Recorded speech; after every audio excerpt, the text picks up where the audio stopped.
હવે એવો કોઈ પરીક્ષિત હોવો જોઈએ. એવા એ પરીક્ષિત રૂપમાં વર્ણેલા માણેક પરિવાર,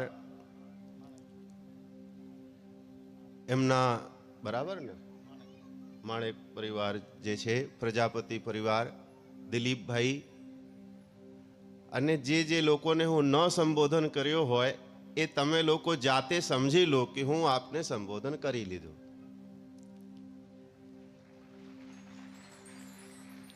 ભગવાનની કથા ચાલે છે. આ પારમાર્થિક હોય, પારમાર્થિક વસ્તુ જે હોય એ જીવનની જે દુઃખ હોય એ દુઃખનો સમન કરનાર જે કરે એ કથા. અને જીવનમાં દુઃખ શું છે એ આપ લોકો બધા લોકો જાણો છો. દુઃખથી કોઈ અપરિચિત વ્યક્તિ નહીં, સંસારમાં કોઈ વ્યક્તિ આમ ન કહી શકે કે હું સર્વતોભાવેન સુખી છું. કોઈ નહીં કહી શકે. છતાં પણ આપણે સુખનો કંઈક ન કંઈક વિચારતા હોઈએ, સુખ માટે આપણે શોધતા હોઈએ.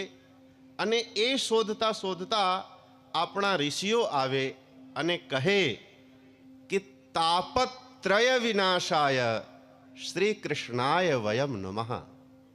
કે ભાઈ, જે તમે લોકો તપી રહ્યા છો અને જે તાપ થઈ રહ્યો છે, જે દુઃખ થઈ રહ્યો છે, અનેક વસ્તુઓ આપને થઈ રહ્યો છે, એમનું શમન કરવા માટે એમની જે ઔષધિ છે, એ જે ઔષધિ હોય એ ઔષધિ ભગવાનની ચરિત્ર હોય.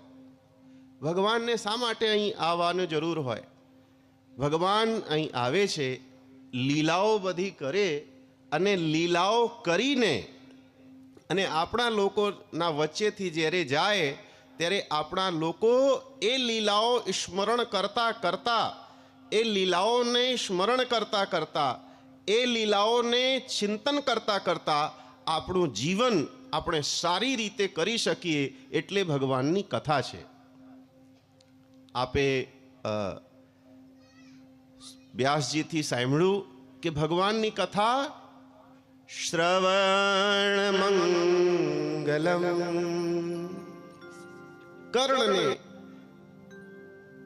કર્ણને સુખ આપે, હૃદય તપ્ત જીવનને અમૃત આપે, એ ભગવાનની કથા છે. તો ભગવાનની જે કથાઓ હોય, હું એક વસ્તુ ઉપર આપ લોકોનું ધ્યાન દોરું છું અને પછી આપણે વિરામ આપી દેશું. કે લીલા જે હોય એ સુખ અને દુઃખ હોય.